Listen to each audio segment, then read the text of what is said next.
What was one of the biggest surprises you encountered? You can work really, really hard and not make money. We post 40 times a week on social media. How does your outreach process look like? We would go through a $4,000 budget, like boom, gone, no leads, no nothing. We have over 800 five-star reviews on Google, but response rates on text messages are over 90%. And we get a 50% open rate on our email. Go find a coach, learn how to be an owner, learn how to manage a team, learn how to hire employees. It is the biggest game changer for us. Yep. Hey everyone, welcome to the second episode of the HVAC Hotshot.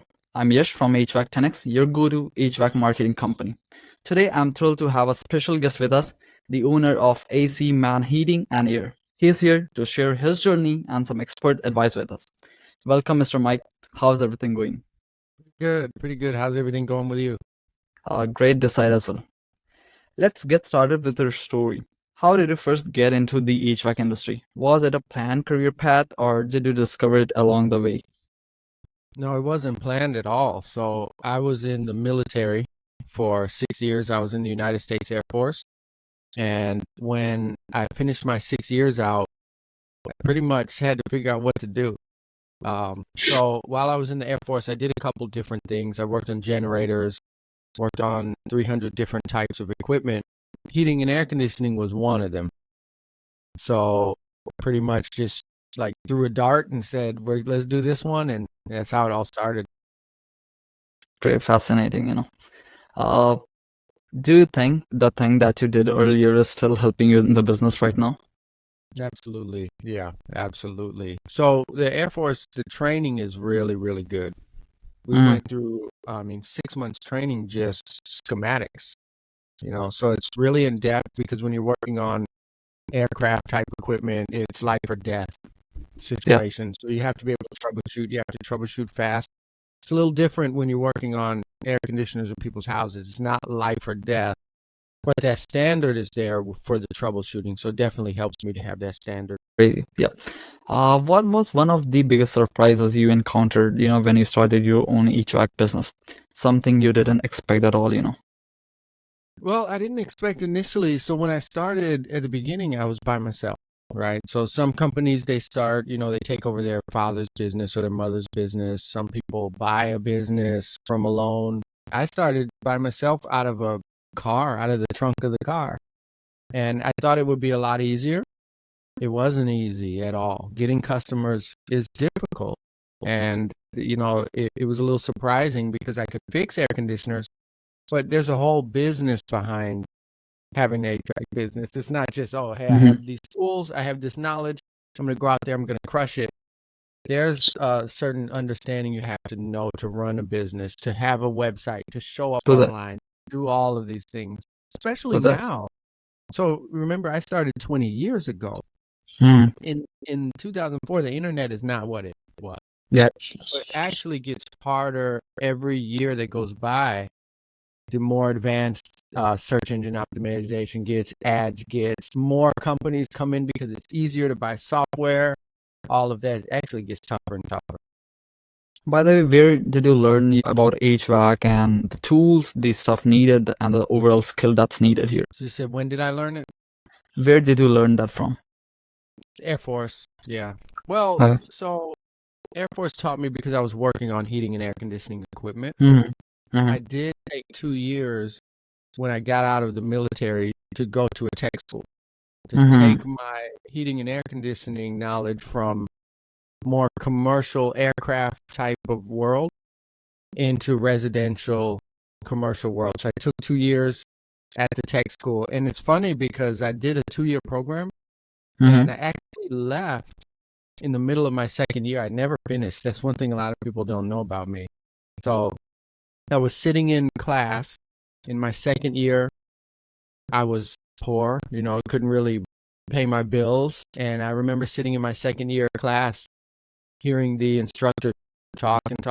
And I just said, what am I doing? It's the middle of the summer. I'm in this class. I need to go make some money. And I didn't say anything. I just got up from my desk and walked out and started doing service calls. I never returned. And we're talking about 2002 and 3, right? Yeah, that was 2004. Oh, gosh, that's crazy. Yeah. Let's talk a little bit about business and the business and that sort of stuff. First thing, pricing. I wanna get into that stuff. So how do you price your services? Is there any strategy you use to make sure you're delivering the quality service and still maintaining good profitability? 100%. 100%. That was one of the hardest lessons that I had to learn when I was starting out, is because a lot of times when you start, you just say, I think this should cost this much. Yeah. Or you say, oh, this company's charging this company's charging this. What you think you have to charge and what other companies have to charge has nothing to do with anything. True that. Your price is based on your costs and your goals, right? So for me, I had to go out. It actually was several years. I was not pricing for profit. I was working very hard. You can work really, really hard and not make money. You see True these that. basketball players, football players, cricket, soccer, whatever sport you like. There's athletes on the field working incredibly hard and losing every game. So you can work hard and lose. And I was working hard and not making money until I decided to take a course on pricing. So I went up to Wilmington. It was about an hour and a half. I took a course. It only cost me $40. That's the beauty of 15 years ago, right? Right. It was $40. And I learned pricing, and everything changed from there. That's when I really understood the power of coaching, learning, going out and learning more things. It makes the biggest difference when you're in business. Is there any resource you would suggest, to any viewer who's watching this, so that he or she can also, learn about pricing and the general business sense? Of course, yeah. Yeah, actually, so I own a sales training company. Right? So it's called Sales Elite. The website is My Sales Elite. And what we do is we go on one-on-one on Zoom and train sales teams, HVAC sales teams. We train technicians on how to present certain things. And we also have a price course there. So you can purchase the online course and do it at your own pace, or we can come on and actually train you. So I would say that would be the first place to start, because I recorded the course and I have my 20 years experience. I know the ups, I know the downs. And my partner, he's in over a decade in sales, and we're in the HVAC industry. So it's tailored for HVAC people. Makes perfect sense. I'll put the link of it in the description. So if anyone wanna have a look at that, feel free to. This is something that I've seen, some of my HVAC friends are using. Do you use any sort of, specific promotion or, loyalty programs to keep your customers coming back? Yes. Yeah. So we do a couple things. One, in the HVAC world, if you're not doing service plans or maintenance agreements, huge problem, right? Huge problem. You have to have recurring revenue. And if you think about it, it's 5:30 p.m. where you are right now. You probably don't even remember. If I asked you, list everything you ate today, you're going to have to think about it, and you're going to have to pause. So if you imagine, if I say, can you name the HVAC company that you used last year? People don't remember. It's incredible. They don't remember the roofer. They don't remember the painter. So what happens is, when that unit breaks again 6 months from now, a year from now, they just Google HVAC company near me. You really don't want that. You want to stay in their face. You want to stay in their life. So you have to create some sort of maintenance plan or recurring revenue to continue to be in their life, and even some sort of incentive program to pay them for referrals. Because when you tell someone, hey, I'll give you $50 to $100 if you refer, they're not going to forget that, right? So yeah, so we use maintenance plans for recurring revenue, and we do referral plans, and then we're always texting, and we're always emailing our email newsletter, big time. Gotcha. Makes perfect sense. This is more of a personal question. What part of running, your business do you enjoy the most, and which part do you find the most challenging? I really enjoy meeting people, right? So I'm not out in the truck as much as I used to be. When I started, I was in the truck. I was doing all the repairs. Now I'm in the office more. And it's nice to be in the office, after, you get a little older, it gets a little hard out there. But going out and meeting the customers face to face, you're meeting people from different walks of life. You're meeting their children, and then you're seeing their kids grow up, and you're really making friends, not just customers. They're not just a dollar. You really start to make a personal connection with people you would not have met otherwise. And Absolutely. I go out still, I go out, check on the technicians. And when I go out and I say, man, I miss this a lot. So I think that's something that no matter how big the company gets, I'll always find my way out to meet the customers. I love it. And I assume you're also training your tech to, as a, training them the basic sales thing, right? Because that's, again, very important. Yes. Right. And now, given the seasonal nature of the HVAC work, how do you keep your team motivated, during the slower months? So the business is seasonal. So the goal is to, number one, we need to be branded in the community, right? So if nobody knows us, the slow time is going to be very slow. So we're branding, we're in the community, we're volunteering, we're finding good nonprofits that are doing good work to partner with. Yeah. And we're also pushing that recurring revenue to try to make the slow season not slow. Because you can just put your hands up like I did in my first couple of years and said, well, this is the slow season, there's no work, and you just kind of surrender. It's not the way it should be, and it's not the way an owner should set his mind and say, well, we have a busy season and a slow season. We should say we have the summer season, and then we have our marketing season where we're sending those text blasts out. I mean, you'll see me when it comes, mine's already planned. It's only August right now. It's not slow. All my text message campaigns are already written and ready. They're like a dog at the fence waiting for the fence to open to run out. I got my texting ready. I have my email campaigns ready. Our Facebook ads, we're already ready to do branding, to get the text ready to not be slow. And in addition to that, we train the text to say, hey, you know how busy it is in the summer. It's hot, it's sweaty, it's busy. Sometimes it's horrible. But when we get into the quote unquote slower season, now all that means is you have more time to take your time to really dig into that HVAC system, find problems, and present those to the customer. So you may go from 4 calls a day in the summer to 2 calls. All that means is you just have more time to really figure it out. And it's good for the customer. Finding problems in the HVAC system is good for the customer. If I have more time to find problems, you have less problems next summer because we fixed them all, as opposed to it's go, go, go, go, go. So part of the training for the tech for the slow season is to say, now is your opportunity to just slow down, relax, troubleshoot, and dig a little bit deeper. True. Absolute good. Now coming to the USP part, because that's super important again, and HVAC is something, there are tons of companies out there. So how are you actually, differentiating your company from the rest of the companies out there? What's your USP? So for us, we're here in Fayetteville, North Carolina, which is the home of the biggest military base in the United States, right? So everyone here is either in the military or they were in the military. Our company is veteran owned. So that's probably the biggest connection we make to our community. I understand the people that we serve. I know what it's like to serve and then, be here in this community. So number one, we're veteran owned. Number two, we've been in business for 20 years. That's a long time. Yeah. So when we install your system and we say you have a 10-year warranty, we've survived through the 2008 recession that we had here. We've survived through COVID. We've survived through supply chain shortages. The current economic thing that we're going through. So when we tell you we've been in business 20 years and we're going to give you a 10-year warranty, we're going to be in business 10 years from now.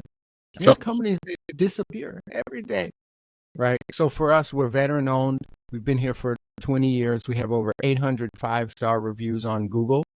We differentiate ourselves that way. Also, we give back.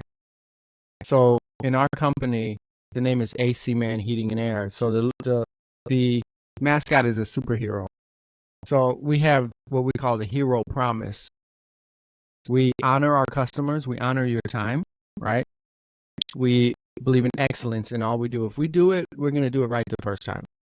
We're reliable always. But here's the fourth one, the differentiator is outreach. We take money that we make and find things in the community to give back to. Instead of just saying, hey, I'm going to give to Google. I have some extra money, more ads. It's not always about that. If we're a business in the community, small business is the backbone of the community. So if I can take some money away from Google Ads and give it to a nonprofit that's helping children or helping kids or helping widows or helping poor people, then we're going to do that. And we're going to show up in the community doing that. And that's one of the biggest differentiators for us. I've seen your branding and I've seen how active you are in your local community. For all the viewers who are actually watching this, I would definitely suggest you to go and get involved in this stuff, happening around you. Help out people. That's the biggest thing you can do for your company and positioning yourself. Now, let's come to the marketing part. Can you share a marketing strategy that didn't work out as planned for you and what you learned from it? Other than that, what's one thing that's working really well for you? Yeah, so I would say right now, right? So at the time of this recording, because this changes every day. So right now, Google Ads are going through a lot of changes, right? Digital marketing is changes like night and day. That's why you really have to have an expert taking care of it for you. I wouldn't recommend an HVAC owner doing his own Google Ads, doing his own SEO, doing his own marketing, because you can learn something on a YouTube video and then tomorrow it's obsolete. Right. So for me, we were doing Google Ads for a while and we were just burning money. Might as well take that money and just throw it out the window, burn it, light it on fire, because we would go through a $4,000 budget, like boom, gone, no leads, no nothing. So that didn't really work for us. This January 2024, we actually stopped it, turned off all Google Ads and focused on two things: social media marketing and outreach, right? So we post, and you said you've seen my branding, you've probably seen the business online. We post 40 times a week on social media. 40, right? And we use AI to make it faster. I don't just make 40 videos. We use AI to cut up different variations of different videos and different cuts, and take one 10-minute video and let the AI make 37 clips out of one video. And we post and we post and we post. And we've gotten more eyeballs on our company than spending $4,000 on Google. So that's working really well. And in addition, the outreach is also working really well, which I love because it's also helping. Right. So digging in and saying, hey, let's find out. We use a marketing spend analysis to look every month and say what worked and what didn't. And if you're not doing that, if you're just saying, oh, hey, I'm going to do the SEO, I'm going to do Google, I'm going to do this, I'm going to do, and then I'm just going to think that it worked, and you're not doing, you're doing yourself a disservice, because you might end up like me and find out you're spending the money and it's not doing it. Absolutely. You mentioned outreach. Could you tell us a bit more about that? How does that work for you now, and how does your outreach process look like? Yeah, so what we do is we'll find a nonprofit that we really, really believe in, that we really love, that's doing really good work, right? Because it's not just about getting business for the company or for me, right? So we find something we believe in. And for example, right now we're working with a wonderful nonprofit called the Tulsa Initiative. They work with young men, they teach them, they pour into them. And we outreach, but then it's also a business. So we have to show up when we outreach, we have to show up as the business. So if I come and show up with this leather jacket on and just completely anonymous, that's good, but that's not marketing, right? Sure. Now, I would give back anyway, anonymously, but sometimes we have to understand as people that when I talk to businesses, because I'm a business coach, that's one of the hardest things some businesses have. They say, well, if I give back, I should do it in secret. And I understand that. But at the same time, when you are doing a marketing campaign, you have to show up as your business. And the more that outreach as a business brings in leads and brings in customers, the more money you have to give back more to that nonprofit, right? So if you're not getting anything back, then you're not going to be able to move that budget to that nonprofit. You're going to end up doing your analysis and realize you can't afford it. So to answer your question, when we find a nonprofit, we show up, we take those. If you go on my social media, you'll see videos of me at these nonprofits doing the work. I'll put that on Nextdoor. I put it on Facebook. I put it on Instagram. I put it on YouTube. I'm putting it everywhere. And we're letting the directors of the nonprofit know, we believe in you. That's why we're supporting you, because we can go anywhere. We believe in you. We picked you. We love you. But I want to let you know up front, we're going to blast this everywhere. But that helps also when you're helping a nonprofit, because they don't always have a massive marketing budget, right? So they don't have just $4,000 a month to advertise their nonprofit, $10,000 a month. HVAC company does. True. So it benefits them to be blasted all over the community. But sometimes we have a hard time doing that because we think, it's selfish to just blast myself. So does that make sense? Yeah, definitely. Do you do any offline marketing stuff by any chance? What type of marketing? For instance, something like contacting realtors and stuff like that, doing stuff other than the online marketing and other than what you said, the outreach stuff. Other than that, or is there any other thing that you're doing? Yeah. So we have our text message campaign. We use a software called Chirp. So our text messaging campaign, and our email campaign is highly segmented. So if you go in my customer database and you see 4,000 customers, there's going to be a segment in there, realtors only. New installs from this year, new installs from last year, people who haven't contacted us in 2 years. It's very segmented so that when we send a text message or we send an email, it's directly to that person. Instead of just saying, hey, I'm going to send a text message to 5,000 people, right? Or email to 5,000 people. I want that to say, and for example, this month when we sent our email, the email to the realtors was a tip about how to find out why moisture is affecting the houses that you're selling, right? So then we have that thing about selling homes, realtors open it. We're taking the same email to the customer base, but we're changing the language and we're changing the tip so that they open it. And we get a 50% open rate on our email. Now, it takes a long time to segment a list. It's a lot of work to find out who's in this customer base, who's a realtor, who got a new unit, who's on a maintenance plan, who's on this. But it's just a one-time work, and it makes your marketing tremendously better. Right. Really great one, man. Thanks for sharing this stuff. Now coming to, reflecting on your journey, what's a piece of advice you wish you had received, when you were just starting out?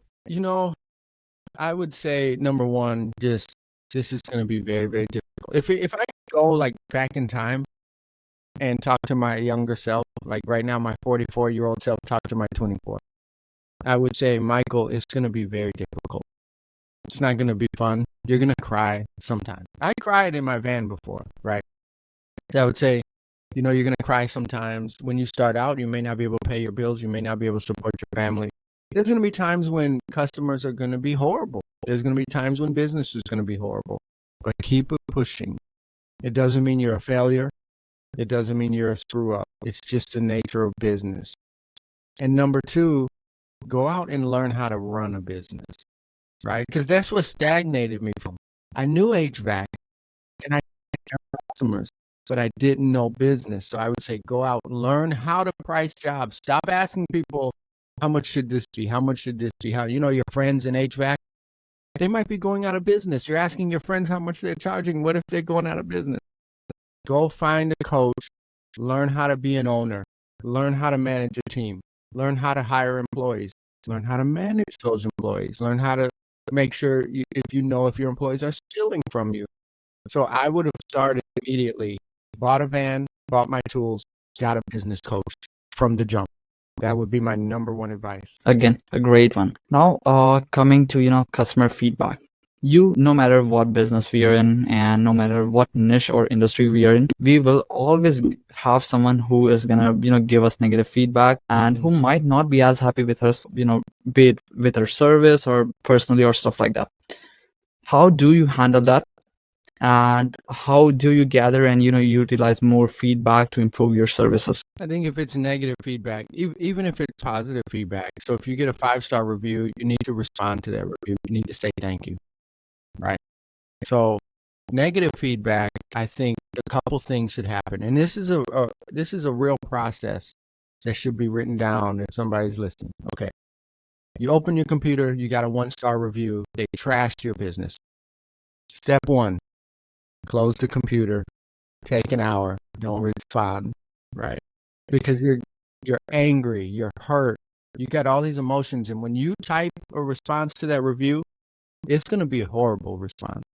It's not rational. So number 1, step away, take an hour, make a decision. I'm not going to respond to negative feedback for an hour. If you're just a really put together person, then you can call the person immediately, but I recommend waiting. Okay. Step 2, call the customer. Don't respond to the review. Pick up the phone and say, hey, I saw that you left a 1-star review. And then we use this speech. We say, we love to give feedback because we're not perfect. We make mistakes, and I want to learn from this. So can you tell me what happened? Because most of the time when people leave a bad review, they didn't want to leave a review. They left it because they didn't feel heard. So this is their opportunity to feel heard. And a lot of times, if you would have just listened to them, most of the time people leave a review, they already told you that. They already told your technician that, or they called you and you didn't do anything. So you make them feel heard, and then you can say, hey, I tell you what, I'm coming to the house. Can we talk about it in person? Because there's something about in person that's just different than over the phone, right? True. So you show up and then you say, hey, thank you for the feedback. Be humble. Because if they left you a negative review, sometimes it's a crazy person. There's nothing you can do about it. Most of the time, you made a failure, and you have to accept that. Sometimes, right? So you say, thank you. I tell you what, I'm going to talk to the technicians. We're going to fix it. It's never going to happen again. And then this is the hard part. You ask them, now that I've learned from this, we're going to put this into our company. We're going to change this. Would you consider changing that review? Most people, because you didn't attack them, you didn't say like, hey, you made a mistake, you accepted it. Most people are going to be like, yeah, man, this guy came, he showed up, he did this. And I've had many people change 1-star review to 5-star reviews doing that because I accepted the feedback. Last step, write down whatever failure it is, and you need to put a process in place so that it doesn't happen again. So if your delivery guys are driving on the grass and that was the review, you need to write it down, put it in the manual, no driving on grass. You need to call the technicians. You need to tell them we got a 1-star review for driving on this grass. Let's not do this again. And then you eliminate that. So it's a long process. Unfortunately, a lot of business owners have one process: go on and respond and say they're a liar. That's the worst thing you can do. Absolutely. Now coming back to the HVAC industry, what's a recent trend in the HVAC industry that you're excited about, if any, obviously, and why? Yeah. So recent trends, I think that, well, I don't know if it's a trend in the HVAC industry, but the AI, the artificial intelligence movement is incredible right now. I mean, it's amazing. People are scared of it and they're saying, oh, AI is going to replace everyone. AI is going to replace a lot of jobs. It is. But it can also empower you if you know how to use it. It's amazing. Sure. I mean, you can triple your workforce. You go on my website and you type in the chat box. If you do it in the middle of the night, our AI is going to talk to you and it's going to book that job for you. And it doesn't go to sleep. It doesn't take a sick day. It never forgets the processes. So AI is amazing. I'm really on top of it. I love it. I'm excited to see what it'll do. Of course, I'm not scared because it's not going to replace HVAC anytime soon because they don't have a robot to go fix it, right? So maybe that's why I love it so much. But yeah, I'm excited to see in a couple of years what it can create. True that. Just saying this again. any of you who's watching this and who, who are not having chatbots on their website, go get them, because that is really helping our clients as well, we get far better conversions than we were having previously. So it's a really great one. Now coming to having great team, because that's something which is the foundation of a success, I believe. How do you ensure you're hiring the right person with the right skill set and who is also a good fit for your company? Yeah. Well, number one, we like to get referrals for hiring if we can, if all possible, because people refer someone who's like themselves, right? So you're in the web development. Is that correct? You're in search engine optimization. Yep, SEO, Right. ads and stuff like that. SEO. Okay, so if you refer someone, you say, "Hey, this guy is really good at it." He probably is, right? You're not going to refer someone who you know is not good at it. So when we have good employees and they say, "Hey, I have a friend who works at another company and he's looking," if we're getting referral from one of our good team members, I want to hire that person. So I would encourage the employees to refer, right? But number two, we're really big on, and some companies are different, but I'm big on hiring for who the person is, right? What kind of person are you? Right now, we're in a good position in our company. I can show up on any job site, pick a random job during the day, and drive out there. My technician is there, and he's on time, or she, right? We have female technicians. They're there. They're on time. If they're calling out, they let us know. We don't have problems with no-shows. We don't have problems with people coming late to work because we hire personality. We hire for the person. I can train you how to fix a machine. I mean, you want to come to North Carolina to fix a machine? I can train you. I can train that, but I can't make you a good person. Yeah, either you're a good person or you're. So we hire for personality, not for skill. That would be my Absolutely. What are some tools or technologies that have significantly improved your business, and you would say that you were loving it, and that's something which is a necessity for your business now? Yeah, 100%. Any software that can text and email the customers. All right. Specifically text. And I don't think texting will last very long because governments are starting to, at least here, they're starting to make regulations to stop it. But response rates on text messages are over 90%. Response rate to email is very low. Texting is very, very high. And if you can get a software, I use House Call Pro, a connection between House Call Pro and Chirp. And anytime something is done, when you book an appointment, you get a text message you booked an appointment, a confirmation instantly. Then you get a text message the day before your appointment to remind you your appointment is tomorrow. Then you get a text message in the morning to remind you. That eliminated cancellations for us, where people forget. They schedule an appointment a week later, they don't remember. Eliminated it, right? We send text messages every 6 months.